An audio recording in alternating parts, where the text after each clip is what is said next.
بسم الله الرحمن الرحيم.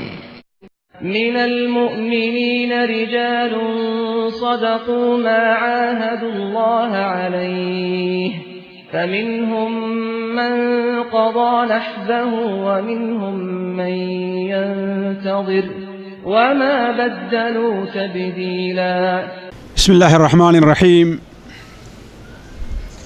الحمد لله رب العالمين الرحمن الرحيم مالك يوم الدين، ونشهد أن لا إله إلا الله ونشهد أن سيدنا ومولانا محمدا عبده ورسوله أرسله إلى الناس كافة بشيرا ونذيرا. أما بعد، فإن خير الحديث كتاب الله، وخير الهدي هدي محمد صلى الله عليه وسلم، وشر الأمور محدثاتها، وكل محدثة بدعة، وكل بدعة ضلالة، وكل ضلالة في النار. أعوذ بالله السميع العليم من الشيطان الرجيم. بسم الله الرحمن الرحيم. من المؤمنين رجال صدقوا ما عاهدوا الله عليه فمنهم من قضى نحبه ومنهم من ينتظر وما بدلوا تبديلا. سبحانك لا علم لنا إلا ما علمتنا إنك أنت العليم الحكيم. رب اشرح لي صدري ويسر لي أمري واحلل عقدة من لساني يفقه قولي واحلل عقدة من لساني يفقه قولي.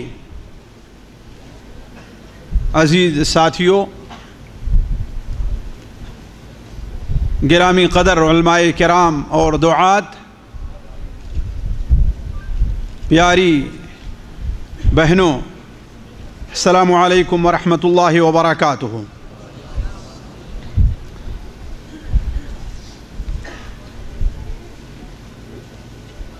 دنیا میں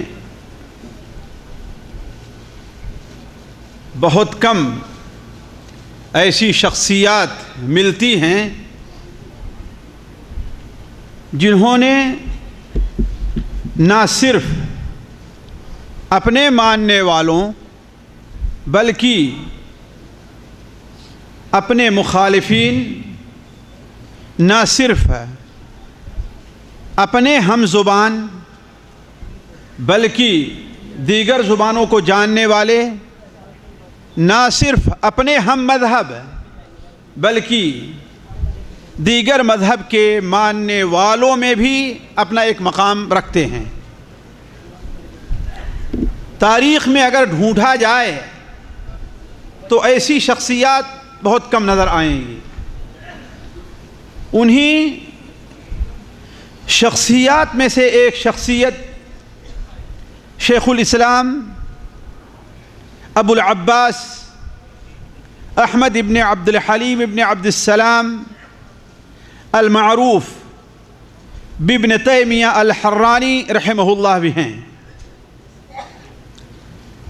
شیخ الاسلام رحمہ اللہ سے متعلق گفتگو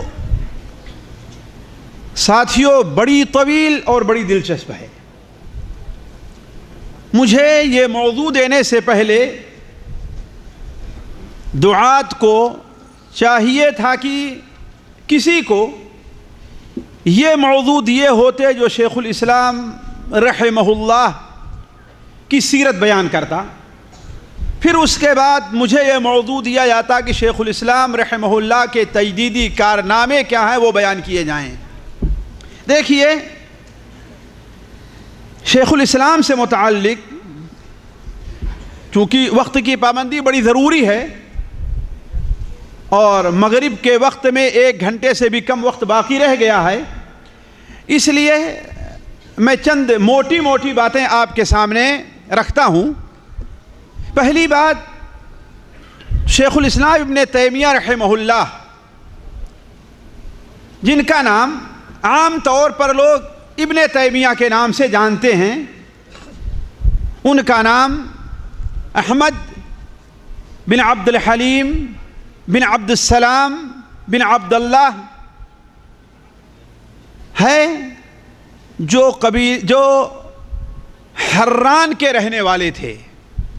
حران آج اسے ترکیہ میں ایک شہر کی حیثیت حاصل ہے.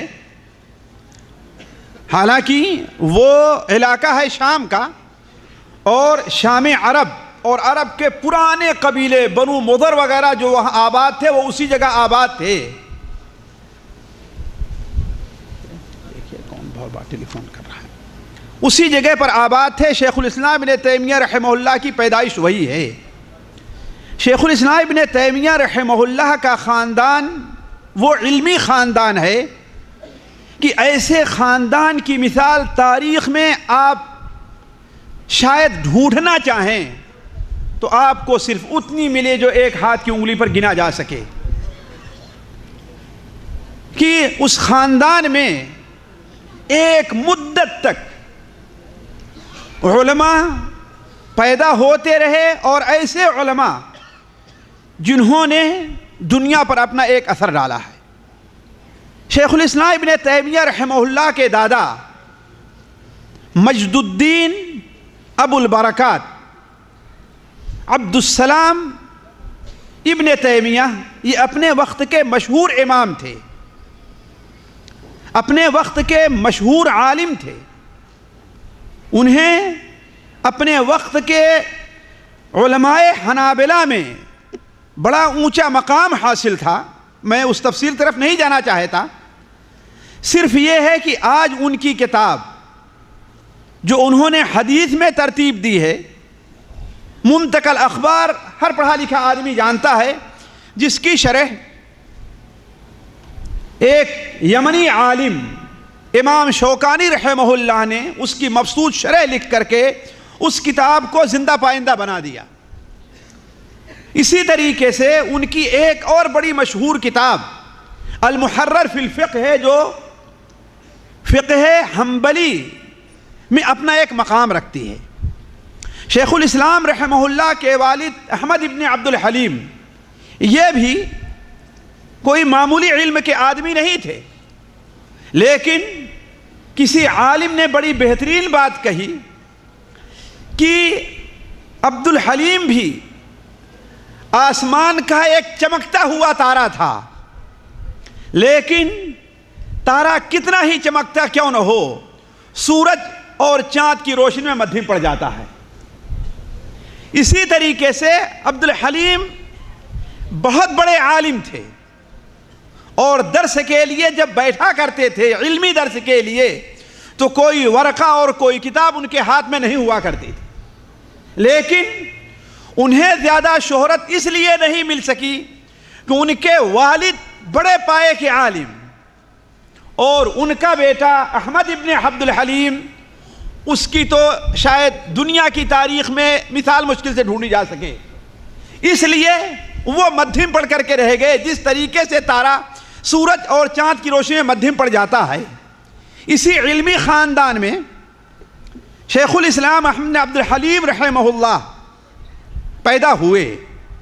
یہ علمی گھرانہ جیسا کہ ہم نے کہا حران کا رہنے والا تھا، لیکن جس وقت شیخ الاسلام ابن تیمیہ بچپن ہی میں تھے، بلکہ ان کی پیدائش سے پہلے اسلامی دنیا پر تاتاریوں کا حملہ ہو چکا تھا. ساتھیوں، تاتاریوں کے حملے کی مثال اگر کوئی دی جا سکتی ہے تو یاجوج ماجوج کے خروج کے علاوہ کسی اور سے نہیں دی جا سکتی. دنیا میں یاجوج ماجوج کے خروج کے علاوہ اس کی مثال کہیں اور نہیں دی جا سکتی. اسی لیے بہت سے علماء اس طرف گئے ہیں جو ان کا سمجھنا غلط ہے کہ تاتاری ہی یاجوج اور ماجوج تھے. حتیٰ کہ آپ یقین مانیں، جب رشیا کے بعض علاقوں پر تاتاریوں نے حملہ کیا تو اس سے کوسوں اور میلوں دور جو اسوید یورپ کا ملک ہے، وہاں کے لوگ اپنے گھروں کو چھوڑ کر کے بھاگ کھڑے ہوئے خوف سے. اس قدر ان کا خوف دنیا پر طاری ہوا تھا، اور اسلامی دنیا کے ساتھ انہوں نے جو کچھ کیا وہ محتاج بیان نہیں ہے. تو جب ان کا قبضہ عراق کے اوپر ہو گیا اور قریب تھا کہ حران کے اوپر بھی قبضہ ہو جائے، تو یہ علمی خاندان شیخ الاسلام ابن تیمیہ رحمہ اللہ کی عمر ابھی 7 سال تھی کہ اپنی جان بچا کر کے اور اپنا علمی خزانہ لے کر کے وہاں سے رخصت ہو گئے۔ راستے میں چونکہ جانوروں والی گاڑیاں نہیں تھی، ہاتھ گاڑی پر اپنی کتابوں کو لاد کر کے لے جا رہے تھے کہ راستے میں ایک جگہ گاڑی خراب ہو گئی اور شور ہوا کہ تاتاری اس طرف آ رہے ہیں۔ ایک طرف جان کا خطرہ، دوسری طرف اس علمی اثاثے کا خطرہ، لہذا راستہ تو بدل لیا، لیکن جب گاڑی خراب ہو گئی تو اب بھاگ جانے کا راستہ کوئی نہ رہا۔ تو پورے خاندان نے وہیں پر وضو کیا، وضو کر کے 2 رکعت نماز پڑھی اور اللہ تبارک و تعالیٰ سے دعا کیا، اور دعا کے بعد جب گاڑی کو پکڑے ہیں تو گاڑی چلنی شروع ہو گئی ہے۔ اس طریقے سے اپنی جان بچا کر کے یہ لوگ کہاں پر پہنچے؟ دمشق پہنچے۔ تو شیخ الاسلام ابن تیمیہ رحمہ اللہ اسی خاندان کے ایک فرد ہیں جن کی پیدائش 661 ہجری میں ہوئی ہے۔ دمشق میں آنے کے بعد شیخ الاسلام ابن تیمیہ علم کی تعلیم کے اندر مشغول ہو گئے۔ میں ان کے سیرت سے متعلق کوئی لمبی گفتگو نہیں کرنا چاہتا، البتہ چونکہ بہت سے لوگ جانتے نہیں ہیں یا بہت سے لوگ غلط فہمی کے اندر مبتلا ہیں، اس لیے شیخ الاسلام ابن تیمیہ رحمہ اللہ سے متعلق کچھ باتیں ضرور بیان کرنی ہیں۔ دیکھیے، شیخ الاسلام ابن تیمیہ نے ابتدائی علم اپنے دادا اور اپنے والد سے حاصل کیا، لیکن اللہ تبارک و تعالیٰ نے اس بچے کو عجیب و غریب ذہن عطا کیا تھا کہ اس کی مثال دنیا میں ملنی مشکل ہے۔ امام ذہبی رحمہ اللہ جیسے لوگ کہتے ہیں کہ اگر میں رکن و مقام کے بیچ میں کھڑے ہو کر کے قسم کھاؤں کہ ہم نے اس شخص جیسا ذہانت میں اور یادداشت میں کسی کو نہیں پایا، نہ اس نے اپنے جیسے کسی کو دیکھا ہے، تو میں بالکل سچا ہوں گا۔ چنانچہ بچپن ہی میں ابھی علم حاصل کرتے تھے کہ ان کے حفظ کا، ان کے ذاکرے کا، ان کے یادداشت کا تذکرہ باہر ملکوں میں باہر شہروں میں بھی پہنچنے لگا۔ ہوا یہ کہ حلب سے ایک عالم آتے ہیں، انہیں معلوم ہوا، کسی غرض سے دمشق آئے، انہیں معلوم ہوا کہ کوئی بچہ ہے جو غیر معمولی حافظے کا مالک ہے۔ تو چلتے چلتے ایک دردی کے پاس وہ پہنچے۔ امام ابن تیمیہ رحمہ اللہ کے تذکرے میں تمام لوگوں نے اس بات کو لکھا ہے، العقود الدریہ کے اندر دیکھیے یا کسی اور بھی کتاب میں ہر جگہ اس کتاب کو ملے گی۔ ایک دردی کے پاس بیٹھ گئے اور پوچھا کہ سنا ہے کہ یہاں کوئی بچہ ہے جو بڑا ذہین ہے، کہا کہ یہیں پر بیٹھو، ابھی دکھاتا ہوں میں۔ چنانچہ وہ عالم بیٹھ گئے۔ صبح کو جب بچے اسکول جانے لگے تو شیخ الاسلام ابن تیمیہ بھی اپنے ہاتھ میں اپنی تختی لے کر، اس لیے کہ اس وقت تختی چلا کرتی تھی، تختی لے کر کے راستے میں جا رہے تھے، تو کہا یہ بچہ جو جا رہا ہے وہی ہے، اس کا نام احمد ہے، کہا اسے بلاؤ۔ بلایا گیا، شیخ الاسلام سے اس نے تختی مانگی اور تختی پر جو لکھا تھا کہا بیٹے اس کو مٹا دو تو، اور اس عالم نے 11 یا 12 حدیثیں سند کے ساتھ اس تختی کے اوپر لکھ دیا، اس لیے کہ اس وقت حدیث کے سننے سنانے کا بڑا رواج تھا اور یاد کرنے کے سندوں کے ساتھ 11 یا 12 حدیثیں اس تختی کے اوپر لکھی اور کہا کہ بیٹے ذرا اس کو غور سے ایک بار پڑھ لو تو، اور جب پڑھ لیا کہا تختی مجھے دو، تختی لے لیا، کہا جو کچھ اس پر لکھا ہے تم سناؤ اس کو۔ شیخ الاسلام ابن تیمیہ رحمہ اللہ نے بغیر کسی کمی اور زیادتی کے ساری حدیثیں سنا دی ان سے۔ اس نے کہا اچھا پھر مجھے تختی دو، آزمانے کے لیے کہیں ایسا تو نہیں کہ یہ حدیثیں یاد کیا ہوا تھا پہلے سے اس بچے نے۔ دوبارہ تختی سے پھر مٹایا اور پھر اتنی ہی حدیثیں لکھی اور پھر انہیں تختی دیا کہ ہاں بیٹا اس کو پڑھو تو، ایک بار دیکھ لو تو۔ شیخ الاسلام ابن تیمیہ نے غور سے پڑھا اور پھر تختی دے کر کے وہ ساری حدیثیں ان کو سنا دیا۔ اسی طریقے سے اس عالم نے 3 بار کیا ہے، اور تیسری بار کہتے ہیں کہ اگر یہ بچہ زندہ رہا تو دنیا میں اس کی ایک شان ہوگی، اور یہ بچہ کچھ بن کر کے نکلے گا۔ تو شیخ الاسلام ابن تیمیہ رحمہ اللہ کی نجابت، ان کی ذہانت، ان کی فطانت کے آثار ان کے بچپن ہی سے ظاہر تھے، جیسا کہ کہا جاتا ہے ہونہار بروا کے چکنے چکنے پات۔ ان کے ایک شاگرد ہیں عمر ابن حفص البزار، انہوں نے شیخ الاسلام ابن تیمیہ رحمہ اللہ کے کا ترجمہ ان کی سیرت میں ایک کتاب لکھی ہے الاعلام العلیہ ہمارے خاص اس کا نام ہے، اس میں لکھتے ہیں کہ شیخ الاسلام ابن تیمیہ جس راستے سے جایا کرتے تھے اس راستے میں ایک یہودی تھا. اب وہ یہودی بچوں کو چھیڑا کرتا تھا، تو شیخ الاسلام ابن تیمیہ بھی ادھر سے گزرے تو اسلام پر کچھ اعتراض کیا اور ان کو بھی چھیڑنا شروع کر دیا. شیخ الاسلام نے پہلی بار برجستہ اور اس کا منہ توڑ جواب دیا. وہ بڑا حیران رہا. دوسرے دن گزرا تو پھر کوئی بات سوچ کر کے رکھا تھا وہ، پھر اس نے اعتراض کیا. شیخ الاسلام نے دوسرے دن بھی اس کا برجستہ جواب دیا اور منہ توڑ جواب دیا. اسی طریقے سے 3 بار جواب دینے کے 3 دن ایسا کیا. اس کے بعد وہ خاموش ہو گیا، لیکن شیخ الاسلام خاموش نہیں ہوئے. شیخ الاسلام کیا کرتے تھے کہ اب ادھر سے گزرتے وہ کچھ نہیں پوچھ رہا تو اس کے اوپر اعتراض کیا کرتے تھے. اس کے مذہب کی، یہودیت کی خرابی، اس میں کیا کمیاں ہیں وہ بیان کیا کرتے تھے. وہ بیان کرنے کا نتیجہ یہ نکلا کہ کچھ ہی دنوں میں وہ یہودی مسلمان ہوا اور اچھا مسلمان ہوا. تو عرض کرنے کا مقصد شیخ الاسلام ابن تیمیہ رحمہ اللہ کی نجابت، ان کی ذہانت، ان کی فطانت کے آثار بچپن ہی سے ظاہر تھے.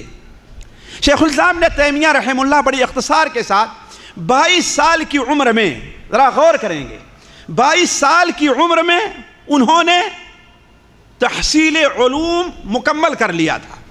لیکن کیسے؟ درس نظامیہ یا BA کلیہ کر لیا تھا یا کیا کر لیا تھا؟ اب آپ مانیں گے شیخ الاسلام ابن تیمیہ رحمہ اللہ نے کو جن علوم میں مہارت تھی، جن علوم میں مہارت تھی، اس وقت موجود علوم میں سے صرف طب ایسا علم مجھے نہیں ملا کہ کسی نے بالکل صراحت کے ساتھ لکھا ہو کہ طب کے اندر بھی ان کو مہارت ہو. ورنہ باقی جو علوم تھے، فلسفہ ہے، منطق ہے، علم کلام ہے، حدیث اور تفسیر تو ان کے گھر کی چیز ہی تھی. بلکہ وہ کہتے ہیں کہ تفسیر کی 100 سے زیادہ کتابوں کا ہم نے مطالعہ کیا ہے. 1-2 کتاب نہیں، رجوع نہیں کیا جیسے ہم لوگ ایک مسئلے کو ڈھونڈنے کے لیے یہ کتاب وہ کتاب وہ کتاب، ایک صفحہ تو صفحہ نہیں، بلکہ پوری کتاب کا مطالعہ کیا ہے. اور نحو اور صرف میں تو ان کو اس قدر مہارت تھی فن بلاغت میں کہ بڑے بڑے عالم پر اعتراض کیا کرتے تھے. حتیٰ کہ اہل علم جانتے ہیں کہ ایک بہت بڑے نحوی ابو حیان التوحیدی ہیں، شیخ الاسلام کے یہ ہم عصر ہیں، اور شروع میں شیخ الاسلام کی بڑی قدر کیا کرتے تھے. لیکن کسی مسئلے میں اختلاف ہو گیا تو شیخ الاسلام نے کہا کہ نہیں یہ ایسا ہے وہ ایسا ہے. تو ابو حیان توحیدی نے سیبوئے نحو کا عالم، بلکہ نحو کے کی بنیاد رکھنے والے جو علماء ہیں ان میں ان کا شمار ہے. تو ابو حیان توحیدی نے کہا کہ سیبوئے نے یہ بات کہی ہے. تو شیخ الاسلام ابن تیمیہ جذبات میں آ گئے اور کہا سیبوئے کوئی نحو کا نبی ہے، نحو کا کوئی رسول ہے؟ ان کی کتاب کے اندر پتہ نہیں 50 یا کتنی غلطیاں شیخ الاسلام نے اس فوراً گنا دی کہ اس میں اتنی غلطیاں پائی جاتی ہیں. اس سے ابو حیان توحیدی ناراض ہو گئے اور زندگی بھر ان سے ناراض رہے. تو عرض کرنے کا مقصد ہے کہ شیخ الاسلام ابن تیمیہ رحمہ اللہ کو ان تمام علوم کے اندر، حتیٰ کہ تاریخ مؤرخ ابن الذہبی رحمہ اللہ جو ان کے شاگرد ہیں اور تاریخ ان کا خصوصی فن ہے، وہ کہتے ہیں کہ تاریخ کی باتوں میں شیخ الاسلام کو وہ مہارت تھی کہ الامان الحفیظ. ساتھیوں میں کہتا ہوں کہ وقت نہیں ہے ورنہ میں ہر چیز کو مثال دے کے سمجھا، صرف مثال تاریخ کی ایک مثال لے لیجئے.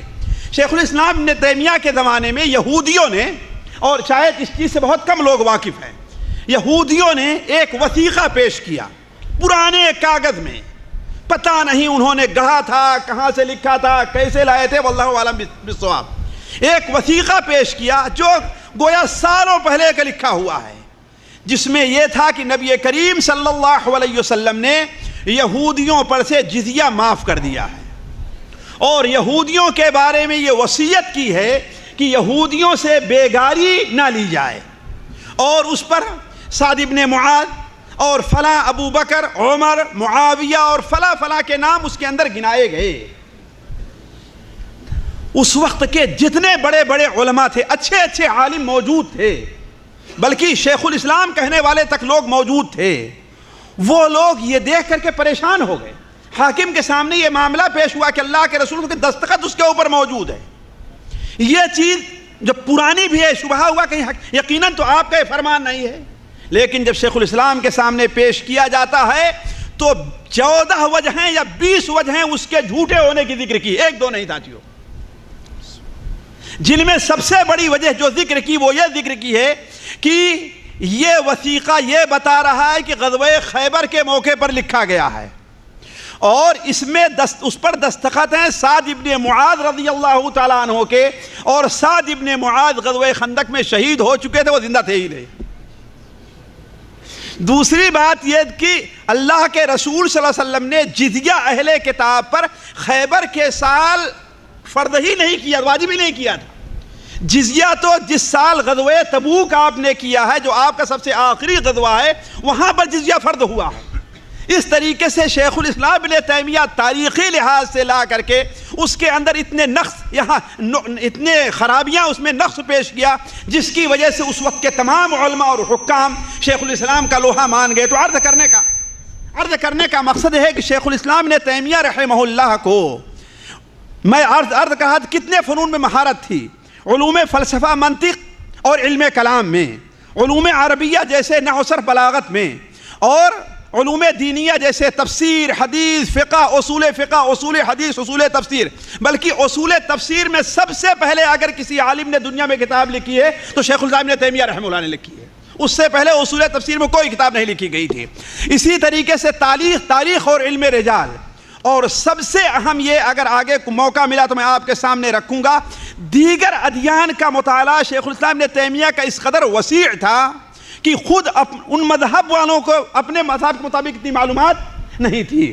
تو میں عرض کر رہا تھا کہ اب ہم آتے ہیں اس طرف کہ شیخ الاسلام ابن تیمیہ رحمہ اللہ نے کن کن مجال میں اور کن کن میدان میں تجدیدی کارنامے انجام دیے، لیکن اس سے پہلے میں ایک بات آپ کے سامنے رکھتا ہوں۔ ساتھیوں دیکھیے، اور میں چاہوں گا کہ ہمارے وہ لوگ جو بچوں کے ولی امر ہیں، خواہ عورتیں ہوں یا بچوں کے والد ہوں، ذرا اس کے اوپر غور کریں۔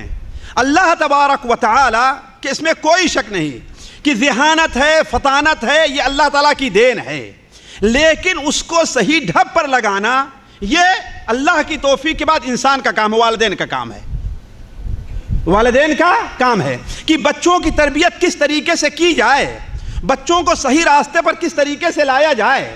شیخ الاسلام ابن تیمیہ رحمہ اللہ کے تذکرے میں آتا ہے کہ ایک بار ان کا گزر ہوا کچھ بچوں کے پاس سے جو بچے کھیل رہے تھے۔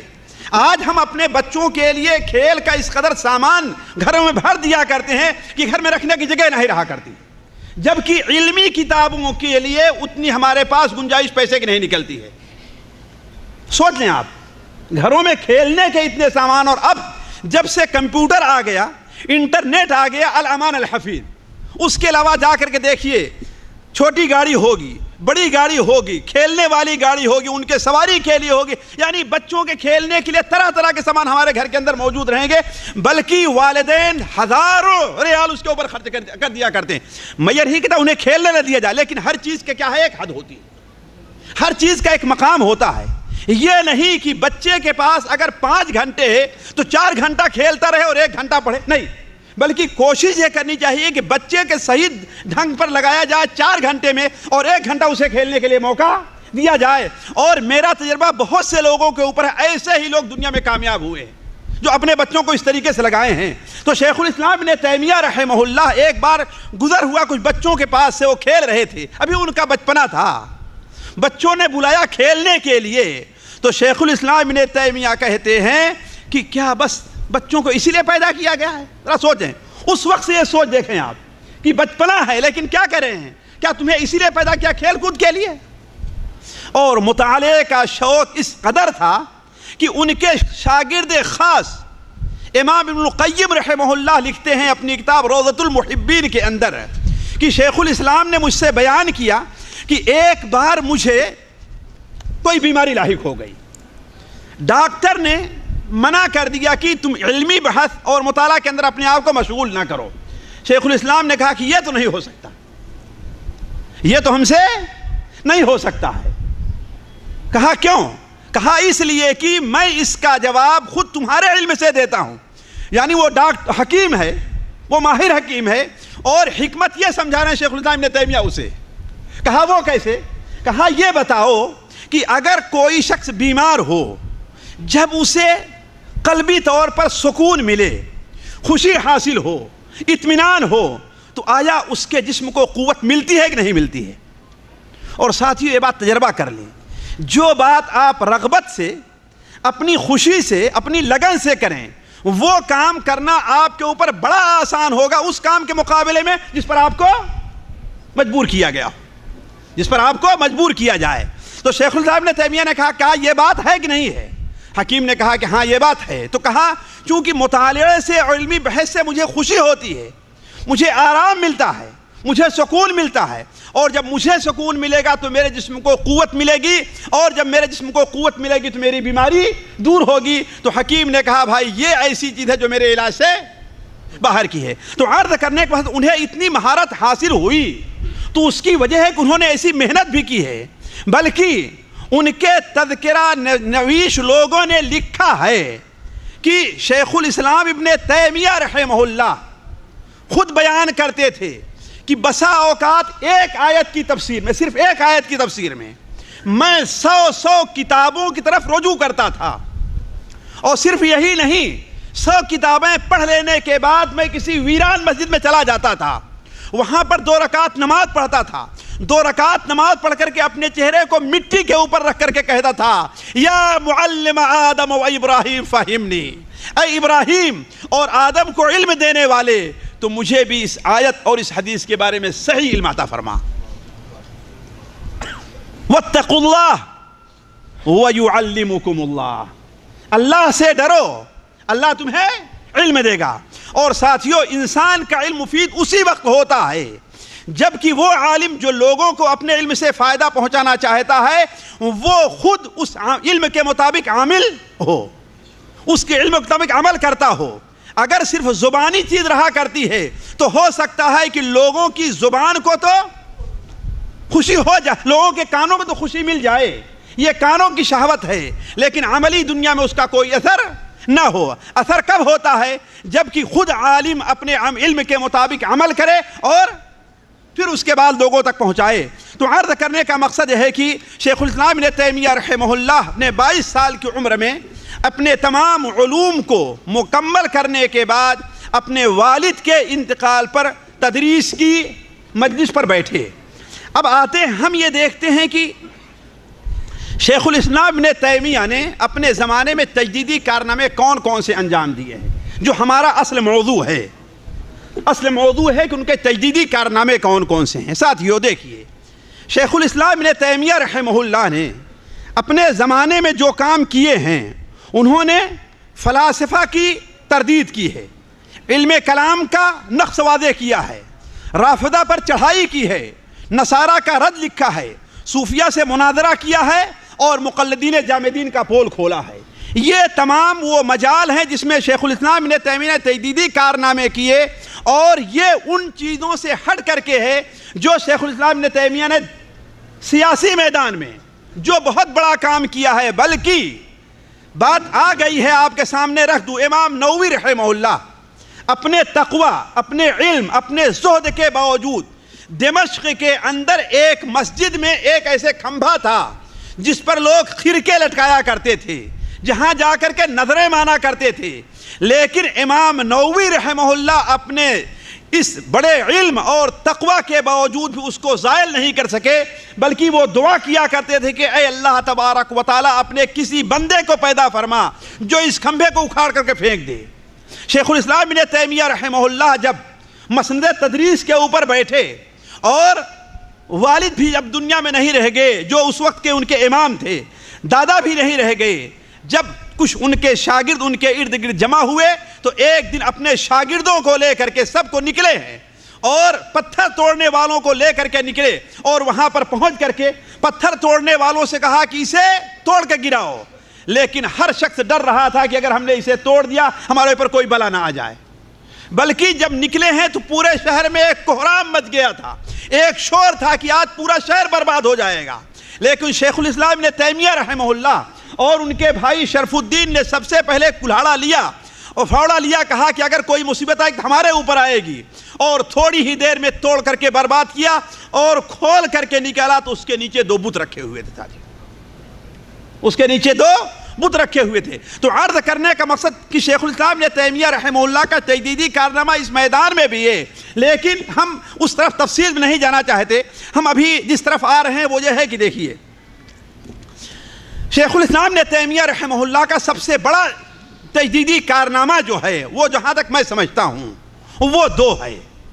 پہلا کارنامہ اس سلسلے میں ہے کہ اس وقت جب شیخ الاسلام ابن تیمیہ تھے تو علم فلسفہ اور علم منطق کا بڑا زور تھا، فلسفہ اور منطق بڑے زوروں پر تھا، بلکہ علوم اسے جس طریقے سے آج سائنس کو یہاں پر علوم کہا جاتا ہے، علم کہا جاتا ہے، سائنس، باقی دوسرے مذہب دوسرے جو علوم ہیں ان کا نام علوم نقلیہ دیا جاتا ہے، اسی طریقے سے فلسفے کو بہت بڑا علم سمجھا جاتا تھا، منطق کو بہت بڑا علم سمجھا جاتا تھا، اور جو ان کی ہم نوائی کرنے والے علم کلام اور متکلمین پیدا ہوئے تھے وہ بھی بڑے عظیم سمجھے جاتے تھے۔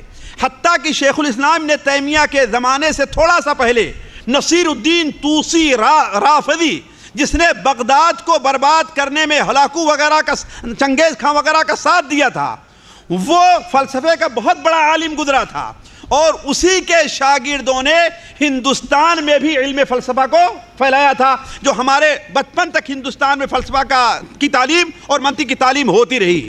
تو اس مذہب کو بڑی اہمیت حاصل تھی، اس فن کو بڑی اہمیت حاصل تھی، حتیٰ کہ صورتحال یہاں تک پہنچ گئی تھی ساتھیوں کہ شیخ الاسلام ابن تیمیہ کے زمانے میں لوگ یہ سمجھتے تھے کہ جس کو علم منطق اور فلسفہ نہیں معلوم ہے اسے علم آتا ہی نہیں، بلکہ اللہ تبارک و تعالی کے معاملے میں بھی، اللہ کی ذات و صفات کے معاملے بھی، نبوت کے معاملے میں بھی علم فلسفہ کو داخل کیا گیا۔ حتیٰ کہ بعض وہ لوگ جن کا نام بڑے احترام کے ساتھ لیا جاتا ہے جیسے ابو علی سینا، یہ لوگ فلسفہ کی بنیاد پر یہ کہا کرتے تھے کہ نبوت محنت کر کے حاصل کی جاتی، اللہ کے دیا ہوا کام نہیں ہے۔ حتیٰ کہ یہ کہا کرتے تھے کہ صحابہ اکرام اور اللہ کے رسول صلی اللہ علیہ وسلم جاہل تھے، نعوذ باللہ من ذالک، کہ انہوں نے یہ چیزیں پیش نہیں کی۔ یہ خیال پیدا ہو رہا تھا ساتھیوں، اور ان کی ہمنوائی کرنے والے اشعری اور ماتریدی جو تھے وہ یہ تو نہیں کہا کرتے تھے، البتہ اللہ تبارک و تعالی کے بارے میں ان کا خیال تھا کہ اللہ تبارک و تعالی نہ دنیا کے اندر ہے، نہ دنیا سے باہر ہے، نہ دنیا سے ملا ہوا ہے، نہ دنیا سے الگ کوئی چیز ہے، نہ ہی وہ اس کے کان ہے، نہ ہی اس کی آنکھ ہے، یعنی ایک موہوم صورت لے کر کے اللہ تعالیٰ کی بنا دی گئی تھی۔ ایسے موقع پر شیخ الاسلام ابن تیمیہ رحمہ اللہ کا کارنامہ ساتھیوں یہ بڑا عظیم تھا، بہت اہم تھا، اور میں چاہوں گا کہ ہمارے جو بھائی پڑھے لکھے ہیں اس سلسلے میں اردو میں مجھے جو سب سے بہتر کتاب ملی ہے، اگرچہ اس کے بعد جزیات سے اختلاف کیا جا سکتا ہے، اور ہمارے بہت سے جذباتی نوجوان اگر میں ان کا نام لوں گا تو شاید ہم سے ناراض ہو جائیں، لیکن حقیقت یہی ہے کہ اردو میں جو سب سے بہتر کام شیخ الاسلام ابن تیمیہ پر ہوا ہے وہ مولانا ابو الحسن ندوی رحمہ اللہ کا ہے۔ تاریخ دعوت و عزیمت کی جز ثانی اٹھا کر کے دیکھ لیجئے آپ، امام ابن تیمیہ رحمہ اللہ کے اعمال کا جو تعارف کرایا ہے، شاید اس سے بہتر آپ مجھے تو عربی زبان بھی کوئی کتاب نہیں مل سکی، اور میں یہ بات علی وجہ البصیرت کہہ رہا ہوں، اس لیے کہ شیخ الاسلام ابن تیمیہ کی ذات سے مجھے سعودیہ آنے میں نہیں بلکہ ہندوستان ہی میں مجھے، جیسا کہ ہر سلفی کو ایک الفت ہوا کرتی ہے، اور ان کے ترجمے میں پڑھ چکا تھا کئی ایک، اور یہاں آنے کے بعد بھی عربی کے بہت سے ترجمے پڑھے، البتہ ایک کتاب جو محمد ابو زہرہ مصری کی ہے جس کا اردو میں ترجمہ ہوا ہے، اس کا بالاستیاب ہم نے نہیں پڑھا، دو چار جگہ ہم نے پڑھنے کے بعد چونکہ مجھے وہ لطف نہیں آیا جو لطف آیا تھا مجھے تاریخ دعوت و عزیمت مولانا ابو الحسن ندوی رحمہ اللہ کتاب پڑھنے میں، اس لیے اس کو ہم نے پڑھنا چھوڑ دیا، ہو سکتا ہے یہ کتاب اس کا مقابلہ کر جائے۔ تو کہنے کا مطلب جو لوگ اردو اچھی طریقے سے پڑھے لکھے ہوئے ہیں یا ہمارے دعات اس کتاب کو اگر چاہتے ہیں شیخ الاسلام ابن تیمیہ رحمہ اللہ کے بارے میں ان کے تجدیدی کارنامے کیا ہیں، جبکہ بہت سی چیزوں کو ندوی صاحب نے چھوڑ دیا ہے جبکہ بڑے اہم تھے، بہت سی چیزوں کو، مثال کے طور پر تقلید پر انہوں نے قلم اٹھایا ہے، لیکن جیسے تفصیل سے اٹھانا چاہیے اتنا ویسے اٹھایا نہیں ہے، البتہ فلسفہ اور شیعیت وغیرہ کے رد سے متعلق جو تعارف پیش کیا ہے وہ بڑا ہی بہتر ہے۔ تو عرض کرنے کا مقصد ایسے موقع پر شیخ الاسلام ابن تیمیہ رحمہ اللہ آئے اور فلسفہ کی جتنی کتابیں ان کو مل سکی ان کا مطالعہ کیا، مطالعہ کرنے کے بعد اس کا رد کرنا شروع کیا. جو رد کیا کیا ہے اس کو میں اختصار کے ساتھ آپ کے سامنے رکھتا ہوں. پہلی چیز، ان کے اصول کو غلط ثابت کیا. دیکھیے بڑی اہم چیز ہے، فلسفہ کے جو اصول تھے، منطق کے جو اصول تھے، اس کو غلط ثابت کیا. اور بڑا مشہور ان کا مقولہ ہے کہ منطق ایسا علم ہے جس کو غبی اور بیوقوف آدمی سمجھ نہیں سکتا ہے، اور جو ذہین ہے وہ اس سے کوئی بڑا فائدہ حاصل نہیں کر سکتا. اس کا مطلب اس کے پڑھنے نہ پڑھنے سے کوئی فائدہ نہیں، اس کے پڑھنے یا نہ پڑھنے کوئی فائدہ نہیں ہے. اور ماضی قریب تک میں جانتا ہوں کہ ہم نے منطق کی 2 کتابیں پڑھی ہیں. منطق میں قیاس کو اور صغرا کبرا کو بڑی اہمیت دی جاتی ہے. شیخ الاسلام ابن تیمیہ وہ پہلے شخص ہیں جنہوں نے کہا منطق میں قیاس کا اصول غلط اور استقرا کا اصول صحیح ہے، اور بعد میں آنے کے بعد بہت سے منطقیوں نے اس کو قبول کیا ہے. تو عرض کرنے میں شیخ الاسلام ابن تیمیہ رحمہ اللہ نے علم کلام کے اوپر اور علم منطق کے اوپر ان کے اصول کو غلط ثابت کیا، خصوصاً الہیات اور پیغمبروں کی تعلیمات سے ان کا مقابلہ کیا، اور یہ کہا کہ تمہاری جتنی باتیں ہیں ساری ظن اور تخمین کے اوپر مبنی ہیں، اور پیغمبروں کی جو باتیں ہیں ساری کی ساری کیا ہیں، وہ یقینی ہیں، لہذا پیغمبروں کی باتوں سے تمہاری باتوں کا مقابلہ نہیں کیا جا سکتا. دوسری چیز، قرآن اور قرآنی دلائل کا فلاسفہ کے دلائل سے مقابلہ کیا اور قرآنی دلائل کی فوقیت ثابت کی. تیسری چیز، فلاسفہ جن چیز کو نہیں مانتے تھے جیسے صفات الہیات، فرشتے، ان کا وجود کو نہیں مانتے تھے، اور یہ کہ نبوت کسبی چیز ہے، اس کا انسان کی زندگی پر کیا برا اثر پڑتا ہے، شیخ الاسلام نے یہ واضح کیا. اور آج بھی ساتھیوں، میں کہہ رہا ہوں کہ وقت نہیں کہ میں آپ کے سامنے تفصیل سے رکھوں، آج بھی آپ لوگ دیکھیں کہ جو لوگ اسلام کو عقل اور منطق کی روشنی پر زیادہ سلجھانا چاہتے ہیں، عمل میں آپ کو اتنے ہی کمزور نظر آئیں گے. آپ دیکھ لیں، آپ تجربہ کریں لوگوں پر، اس لیے کہ ان کا ایک مزاج بن جاتا ہے کہ جو چیز ان کی سمجھ میں نہیں آ رہی ہے، جو چیز ان کی عقل میں نہیں، اس کو جلدی قبول نہیں کرتے ہیں. حالانکہ نبی پر ایمان کا تقاضا یہ ہے کہ نبی جو بات بھی کر رہا ہے، جو بات بھی کہہ رہا ہے، ہمارے سمجھ میں آئے وہ بات یا ہماری سمجھ میں نہ آئے، ہمیں اس کو کیا کرنا ہے، مکمل اس کی. یہ تو ہو سکتا ہے کہ یہ بات جھوٹی ہو جائے کہ مقصود الحسن 5 ذی القعدہ کو الجبیل میں بیٹھ کر کے تقریر کرا، یہ تو غلط ہو سکتا ہے، لیکن نبی کا کوئی فرمان غلط جب تک ہمارا ایمان اس پر نہیں رہے گا. تو شیخ الاسلام ابن تیمیہ رحمہ اللہ نے اس کے اوپر بہت زور دیا اور مثالوں سے اور دلائل سے ثابت کیا کہ قرآنی دلائل تمہارے دلائل سے کہاں زیادہ واضح ہیں. اسی طریقے سے شیخ الاسلام ابن تیمیہ نے عقل سے متعلق بڑی بہترین بات کہی. حالانکہ فلسفہ کا اصول یہ ہے کہ جو بات تمہاری عقل میں نہیں ہے اسے قبول نہ کرو، اس لیے کہ ساری بنیاد کیا ہے ساتھیوں، عقل کی حکمرانی ہی، تجربے کی حکمرانی ہی سائنس کی بنیاد ہے. آج فلسفے اور سائنس کی بنیاد ہے. شیخ الاسلام نے تیمیہ نے کہا کہ دیکھو، عقل دلیل اور رہنما تو بن سکتی لیکن قاضی نہیں بن سکتی اور مفتی نہیں بن سکتی ہے. اس کی مثال دیا، کہا کہ ایک شخص تمہیں شہر میں ملتا، تم شہر میں کسی مفتی کے پاس جا رہے ہو، ایک عام آدمی تم سے ملتا ہے اور تم اس سے پوچھتے ہو ہاں بھائی مفتی صاحب کا گھر کہاں ہے، وہ آپ کا ہاتھ پکڑ کر کے مفتی کے دروازے پر یا مفتی صاحب سے ملا دیتا ہے. یہ عقل کا کام ہے. یعنی عقل کہتی کہ اللہ موجود ہے، رسول برحق ہے، رسول سچ ہے، لیکن اللہ تعالی اب وہ شخص جو آپ کو مفتی کے پاس لے کر گیا ہے، مفتی اگر کوئی فتویٰ دیتا ہے تو وہ شخص کہے نہیں مفتی غلط کہہ رہا ہے، اب کیا کہیں گے، اس کو پاگل کہیں گے نا. اسی طریقے سے عقل کی سمجھ میں اگر اللہ اور اس کے رسول کی بات نہیں آ رہی ہے تو اس کا مطلب ہے کہ عقل کا قصور ہے، اللہ اور اس کے رسول کی بات کا قصور نہیں. تیسری چیز، شیخ الاسلام ابن تیمیہ نے 5ویں چیز، عقل اور علم دونوں کا کہا کہ مصدر ایک ہے. عقل بھی کس کی طرف سے ہے اور وحی کس کی طرف سے ہے؟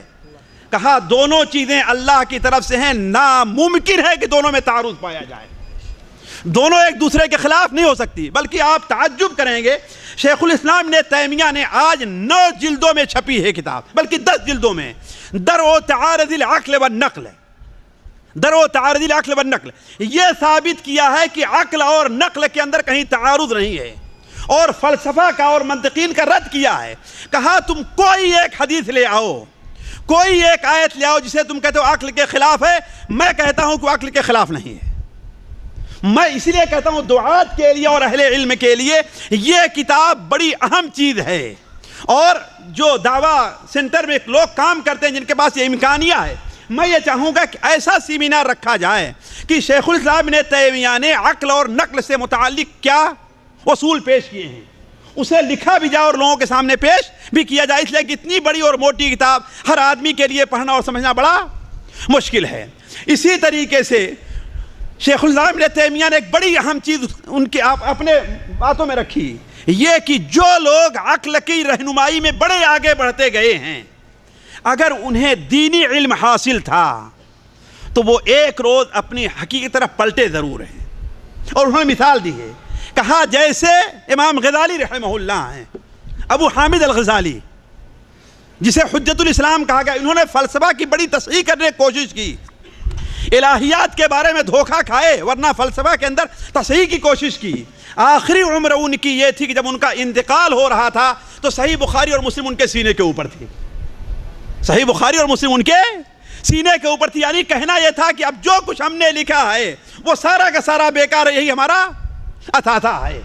اسی طریقے سے امام رازی رحمہ اللہ جن کا لقب فخر الدین دیا جاتا ہے اور علم کلام میں ان کا بڑا اونچا مقام مانا جاتا ہے، انہوں نے آخر میں کیا کہا کہ جو شخص میرے تجربے جیسا تجربہ کرے گا وہ اس نتیجے پر پہنچے گا کہ منطق، فلسفہ، علم کلام سب دھوکہ ہے، جو کچھ اللہ کی طرف سے آیا ہے حدیث میں موجود ہے وہی سارا کا سارا۔ اور امام الحرمین الجوینی کا مقولہ بڑا مشہور ہے، سارا آدمی، ہر پڑھا لکھا آدمی جانتا ہے کہ جب ان کا انتقال ہونے لگا تو انہوں نے کیا کہا، اموت علی عقائد عجائد نیساپور، سنا نہیں چاہتا، اموت علی عقائد عجائد نیساپور، نیساپور کی بوڑھی عورتوں کا جو عقیدہ ہے کہ بس اللہ موجود ہے، بس ہم اتنا جانتے ہیں، اللہ موجود ہے وہی سب کچھ کرنے والا ہے۔ ساتھیوں، حتیٰ کہ آپ ہندوستان کے جو ہندو ہیں ان سے پوچھئے تو جاہل کیا کہیں گے، ارے بھائی اوپر والا سب کچھ کرتا ہے۔ یہ فطرت ہے انسان کی کہ اللہ کو اوپر مانتے ہیں، اللہ کو اوپر مانتے ہیں کہ اللہ اپنی ذات کے لحاظ سے بھی بلندی کے اوپر ہے، اپنی صفات میں ہی بلند ہے، اپنے کام میں بھی بلند ہے، ہر چیز میں اللہ تبارک و تعالیٰ بلند ہے۔ لیکن تو کہنے کا مطلب کہ انہوں نے بھی کہا کہ ہم نے جو کچھ لکھا، جو کچھ بحثیں کی، جو کتابیں چھوڑی، ان سے میرا کوئی تعلق نہیں ہے۔ اموت علی عقائد عجائد نیساپور، نیساپور کی بوڑھی عورتیں جو ہے ان کے عقیدے پر ہمارا انتقال ہو رہا ہے۔ تو عرض کرنے کے بعد شیخ الاسلام ابن تیمیہ رحمہ اللہ نے اس سے متعلق یہ کارنامہ انجام دیا۔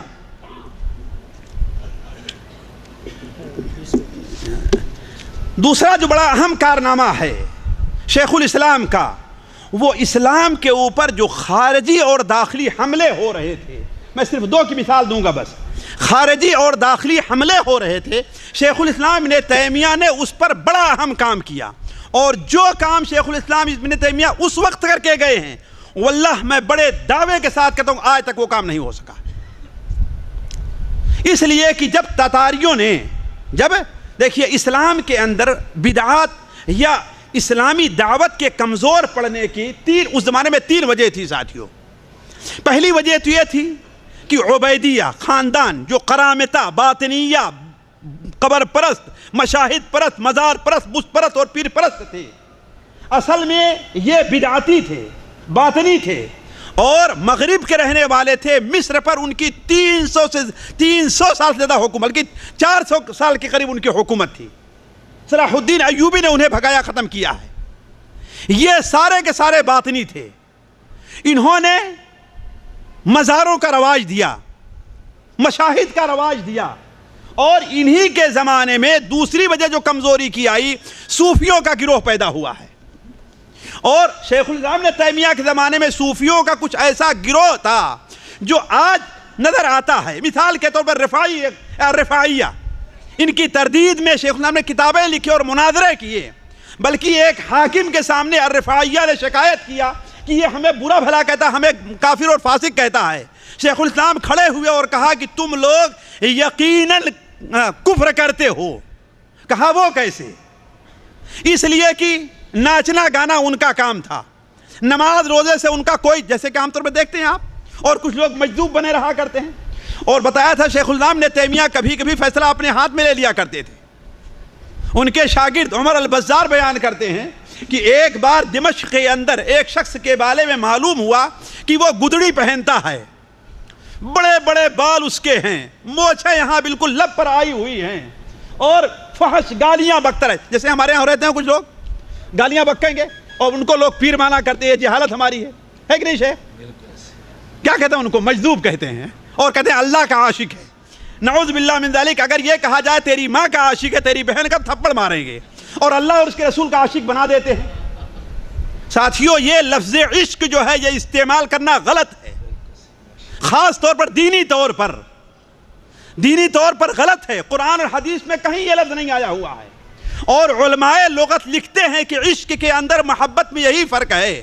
انسان محبت کرتا اللہ سے, اللہ کے رسول سے, لیکن عشق کہا اس لیے عشق کے اندر شہوت کا مادہ پایا جاتا ہے, لہذا عشق اسی سے کیا جاتا ہے جس سے شہوت کا تعلق قائم, شہوانی تعلق قائم کرنا ہو. نعوذ باللہ من کوئی اللہ کا شہوانی تعلق قائم کرے گا؟ اللہ تعالیٰ سے قائم کرے گا؟ لیکن انہیں کیا کہا؟ ارے بھائی یہ عاشق ہے. اب تو ہمارے یہاں عاشق الہی نام بھی بڑا رکھا جاتا ہے کہ نہیں؟ تو عرض کرنے کا مقصد ہے کہ ایسا ایک شخص معلوم ہے شیخ الاسلام کو, ایسا ایک شخص آیا ہے, اپنے شاگردوں سے کہا اسے بلا کے بھیجو. اسے لے آیا گیا, پہلے اسی کہا اس کی گدڑی کو ٹکڑے ٹکڑے کرو. اس کے بعد کیا کہا حجام کو بلاؤ, اس کے بال کٹاؤ, اس کی مونچھیں بنواؤ. پھر اس کے بعد بیٹھایا اپنے سامنے, اس سے توبہ کرائی گالی بکنے سے, اول فول بکنے سے, اور دین کی باتوں کا الزام کرنے سے. کہا ایسا کرو ورنہ تمہاری بھی پٹائی ہوتی جائے, گردن تو نہیں مارتے. تو کہنے کا مطلب بسا اوقات شیخ الاسلام تیمیہ اپنے ہاتھ میں, جب حاکم کمزور پڑ رہا ہے تو فیصلہ اپنے ہاتھ میں لے لیا کرتے. دیکھیے میں اس گفتگو نہیں کر رہا ہوں کہ اس کے میں کہاں تک حق اور کہاں تک یعنی شیخ الاسلام تیمیہ کہ فیصلہ غلط تھا سچ تھا, یہ بات کی بات ہے, میں اس سے گفتگو نہیں کرتا. ورنہ ہر آدمی ہم میں سے اٹھ کر کے اپنا فیصلہ اپنے ہاتھ میں لے لیا کرے, امر معروف نہی عن المنکر, ایسی بات نہیں ہے. یہ ایک ظروف ہوا کرتے ہیں, کچھ حالات ہوا کرتے ہیں, عالم اس کا فیصلہ کرتا ہے, اور شیخ الاسلام جیسا عالم ظاہر بات اس کو فیصلہ کرنے کا حق تھا. تو رفاعیوں نے جب ان کے سامنے حاکم کے سامنے آپ کی شکایت کی, آپ حاضر ہوئے, ان کی برائیاں بیان کرنے لگے اور کہنے لگے کہ ٹھیک ہے اگر آپ سچے ہیں تو ٹھیک ہے, ہم بھی آگ میں کودتے ہیں اور آپ بھی آگ میں کود جائیں, دیکھیں جو جل جائے گا وہ باطل ہوگا. شیخ الاسلام نے تیمیہ نے دیکھیں یہاں پر ان کی ذہانت دیکھیے, دو بات کہی. کہا اولاً تو آگ میں کودنا اور آگ سے بچ جانا یہ کسی کے صحیح مذہب ہونے کی دلیل نہیں ہے. صحیح مذہب ہونے کی دلیل یہ ہے کہ جس کا قول اور فعل قرآن اور حدیث کے موافق ہو. دوسری چیز یہ ہے تم بھی سرکہ سے اور فلاں قسم کے پتے سے تم نہاؤ, پھر اس کے بعد ہمارے ساتھ آگ میں کودنے کے لیے تیار, ہم بھی کودنے کے لیے تیار ہیں, ہم بھی کودنے کے لیے تیار ہیں. کیوں؟ اس لیے کہ وہ اپنے جسم کے اوپر ایک قسم کا تیل ملا کرتے تھے جس سے آگ ان کے جسم کے اوپر اثر نہیں کرتی تھی. تو شیخ الاسلام نے تیمیہ چونکہ ذہین اور فقیر اور سمجھدار تھے, اس لیے یہ نقطہ وہاں پر انہوں نے پیش کیا. اس کے بعد کہا کہ عجیب آدمی ہے, آپ کے سامنے ہماری کرامتیں نہیں ظاہر ہوتی ہیں لیکن تتاریوں کے سامنے ہماری ساری کرامتیں ظاہر ہو جاتی ہیں. تو کہا وہاں تو ظاہر ہوں کہ کافر موجود ہے نا, وہاں شیطان موجود ہے, لیکن اللہ اور اس کے رسول کی جہاں بات ہو رہی ہو وہاں شیطان نہیں ہے, اللہ تمہاری کرامت ہمارے سامنے ظاہر نہیں ہوتی ہے. تو عرض کرنے کا مقصد شیخ الاسلام نے تیمیہ رحمہ اللہ کے کارناموں میں باطل فرقوں کی رد بھی ایک بہت بڑا کارنامہ ہے. نہیں, بات یہاں پر ہو رہی تھی کہ اس زمانے میں جو بدعات پھیلی تھی اس کی 3 وجہ تھی. ایک تو تاتاریوں کے حملے نے مسلمانوں کی سیاست کو کمزور کر دیا تھا, اور جہاں سیاست کمزور ہوگی وہاں بدعات اور شرک پھیلے, یقیناً پھیلے گی. جب حاکم کا ڈنڈا رہے, سعودیہ میں آخر کیوں چیزیں نہیں, لیکن حاکم کا ڈنڈا ہے. دوسری بات یہ ہے کہ چونکہ عبیدیوں کی حکومت ان کو طاقت ملی تھی اور وہ شیعہ تھے, باطنی تھے, بت پرست تھے, لہذا انہوں نے بدعات کو خوب عام کیا. اور تیسری چیز صوفیہ پیدا ہو گئے تھے. تو شیخ الاسلام نے تیمیہ رحمہ اللہ نے ایسے موقع پر تجدید کا بیڑا اٹھایا. تو پہلا فرقہ جس کی تردید کی تھی جو نصرانی تھا. دیکھیے نصارہ نے تتاریوں کا ساتھ دیا ہے, تاتاریوں کا ساتھ دیا ہے اور مسلمان حکومت کو برباد کرنے میں اس وقت کے نصارہ کا بہت بڑا ہاتھ تھا۔ اور جب دیکھا کہ مسلمان سیاسی اور اقتصادی طور پر کمزور پڑے ہیں تو قبرص یعنی سائپرس کے ایک مسیحی نے ایک بڑی موٹی کتاب لکھی جس میں 2 باتیں بڑی اہم لکھی تھیں۔ پہلی بات یہ ثابت کرنا چاہا اس نے کہ دین مسیح جو ہے وہ عقل اور نقل کے لحاظ سے بالکل صحیح ہے، اور دوسری بات اس نے یہ ثابت کرنے کی کوشش کی کہ محمد صلی اللہ علیہ وسلم ان کی رسالت عرب کے لیے خاص تھی، پوری دنیا کے لیے نہیں تھی۔ گویا اس کا مطلب کیا ہوا؟ ان دونوں باتوں کا خلاصہ یہ ہے کہ مسیحی جو مذہب ہے وہ کس پر غالب ہے۔ یہ کتاب جب شام پہنچی ہے تو مسلمانوں میں خلبلی مچ گئی ہے، بڑے بڑے علماء موجود تھے، لیکن شیخ الاسلام ابن تیمیہ نے اس کتاب کا جواب دیا ہے۔ اب آپ مانیں وہ کتاب کتنی بڑی ہے؟ وہ کتاب کتنی بڑی ہے؟ جدید لحاظ سے وہ کتاب چھپی ہے 6 موٹی جلدوں میں چھپی ہے، الجواب الصحیح لمن بدل دین المسیح، جس میں شیخ الاسلام ابن تیمیہ نے کئی بات لکھی۔ پہلی چیز یہ ثابت کیا کہ موجودہ عیسائیت حضرت مسیح کے کلمات، ان کے تلامذہ کی تعلیمات اور رومی بت پرستی کا مجموعہ ہے۔ دوسری بات یہ کہی کہ موجودہ اناجیل عہد مسیح کی تصنیف نہیں، ان کے بہت بعد تصنیف ہوئی ہے۔ تیسری چیز جو بہت اہم تھی وہ ہے کہ موجودہ اناجیل میں تحریف ہو چکی ہے اور اس کا ثبوت خود اہل کتاب کی کتابوں سے دیا۔ اور سب سے اہم چیز یہ ثابت کی کہ تورات اور انجیل کے بعض الفاظ کو نصارہ سمجھ نہیں سکے ہیں، اور ثابت کیا کہ مثال طور لفظ ابن آیا ہے کس کے لیے؟ حضرت مسیح کے لیے۔ یہ ثابت کیا کہ یہودیوں کے لیے لفظ ابن آیا ہوا ہے، حتیٰ کہ فرعون کی جو ذریت اس کے جو ماننے والے تھے اس کے لیے بھی تورات میں لفظ ابن موجود ہے۔ تو اس کا مطلب ہے کہ تم نے اس کو سمجھا نہیں ہے۔ ساتھیوں، میں سمجھتا ہوں کہ یہ کتاب بڑی اہم ہے، اور آج بھی میں اس کا شاہد ہوں۔ آج بھی مغربی دنیا اور عیسائیت اس کتاب سے بہت خائف ہے، اور جو شخص بھی مسیحی مذہب پر کام کرنا چاہتا ہے اس کے لیے ضروری ہے کہ وہ اس کتاب کا مطالعہ کرے۔ آج ہمارے ہاں بڑے بڑے مناظر آئے ہیں، احمد دیدات رحمہ اللہ اور دوسرے جو ہیں ڈاکٹر ذاکر نائک، اس لحاظ سے ان کا کام قابل ستائش ہے، لیکن انہیں آپ نے مناظرے میں پسپا تو کر دیا، لیکن ان کے اس کے بعد اس کا کوئی بدیل اچھی دعوت نہیں پیش کی آپ نے، کہ جس کی بنیاد پر پادری لوگ تمہاری دعوت پر، ویسے پادری لوگ مسلمان ہو رہے ہیں لیکن مناظرے سے نہیں بلکہ دعوتوں سے۔ لیکن شیخ الاسلام ابن تیمیہ رحمہ اللہ نے یہ نہیں کیا، بلکہ اس میں انہیں دعوت بھی دی ہے۔ تو آج بھی مغربی دنیا اس سے اس قدر خائف ہے، جس کی ایک شہادت میں آپ کے سامنے رکھتا ہوں۔ آج سے تقریباً 25 سال پہلے ایک عالم نے ایک مشروع پیش کیا اور اس کے لیے پریس بنایا، علماء کو تیار کیا اور چندے جمع کیے، جس میں مجھے اچھی طریقے سے یاد ہے شیخ ابن عثیمین رحمہ اللہ نے 5000 ریال کا چندہ دیا تھا۔ وہ یہ تھا کہ اس کتاب کو، الجواب الصحیح لمن بدل دین المسیح کو، دنیا کی ہر اس زبان میں ترجمہ کر کے پھیلایا جائے جس زبان میں مسیحیت کام کر رہی ہے۔ یہ کام ساتھیوں ابھی ہو رہا تھا کہ پوری مسیحی دنیا نے اس حکومت کے اوپر زور دیا، وہ پورا پریس ضبط کر لیا گیا، پورے ترجمے جو ہوئے تھے وہ ضبط کر لیے گئے، اور اس عالم کو اٹھا کر کے جیل میں ڈال دیا گیا۔ ذرا سوچیں، اس کتاب سے اس قدر خائف اس وقت مغربی دنیا ہے، تو وہ کتاب کتنی اہم ہوگی، الجواب الصحیح لمن بدل دین المسیح۔ دوسرا فرقہ جس کے خلاف شیخ الاسلام نے بڑا کام کیا، اور آج بھی دعات کو اس سلسلے میں توجہ دینی چاہیے، میں یہی بات کہہ کر کے اپنی بات بند کرتا ہوں، وہ رافضیت اور شیعیت ہے۔ اس لیے کہ جس طریقے سے اس وقت تاتاری جب مسلم حکومت کو کمزور کیے ہیں، اور تاتاری جب دمشق میں داخل ہونا چاہے ہیں اور داخل ہو گئے ہیں، تو آج کی نصیری جو حکومت ہے، اس کے آباء اور اجداد اور اس کی مدد کرنے والی جو رافضی اور اثنا عشری حکومت ہے، اس کے آباء اور اجداد نے اپنے گھر کے اندر گھی کے چراغ جلائے ہیں۔ آج بھی جب مسلمانوں کے اوپر مغربی دنیا انہیں کمزور کر رہی ہے، تو یہ خوشیاں منا رہے ہیں اور ان کی تائید کر رہے ہیں۔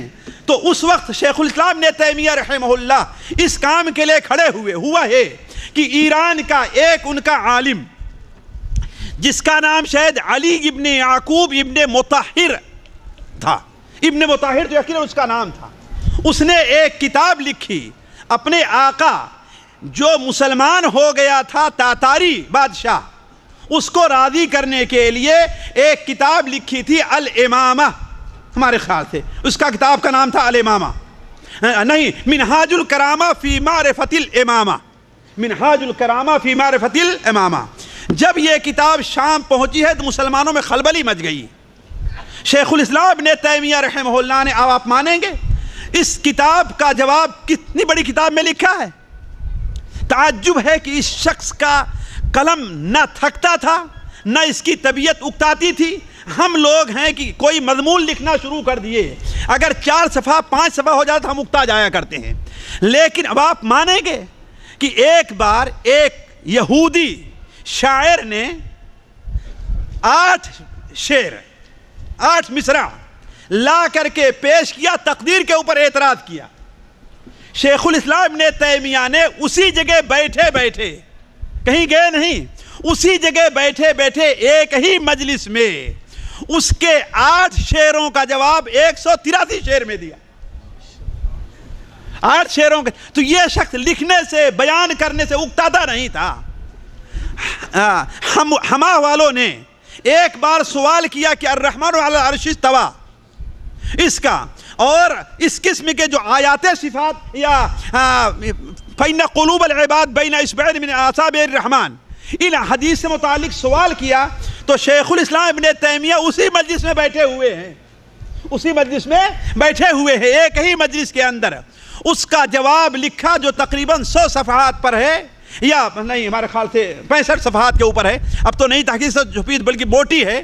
اس کے اندر اب آپ مانیں گے میں ایک بار دیکھ رہا تھا تو 100 حدیثوں سے استدلال کیا ہے، آیات قرآنی کا ذکر نہیں ہے، علماء کے اقوال کا ذکر ہے، 100 حدیثوں سے، ایک فتوے کے اندر 100 حدیثوں سے استدلال کیا۔ حضرات سوچیں آپ، تو یہ شخص اکتاتا نہیں تھا۔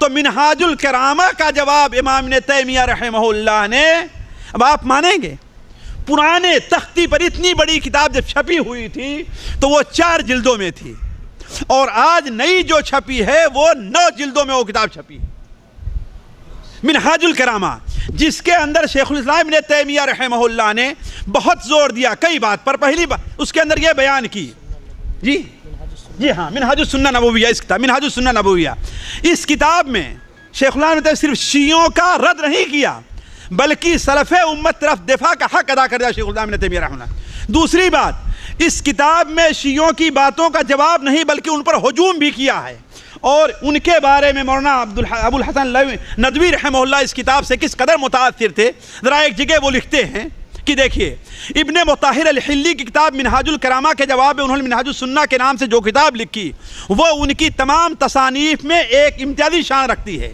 ابن تیمیہ کے علمی تبحر، وسعت نظر، حاضر دماغی، حفظ و استحضار، پختگی اور اتقان و ذہانت و طباعی کا اگر صحیح نمونہ دیکھنا ہو تو اس کتاب کو دیکھنا چاہیے۔ یہ ذرا مجھے یہ جملہ بڑا پسند آیا، ذرا دیکھیں گے۔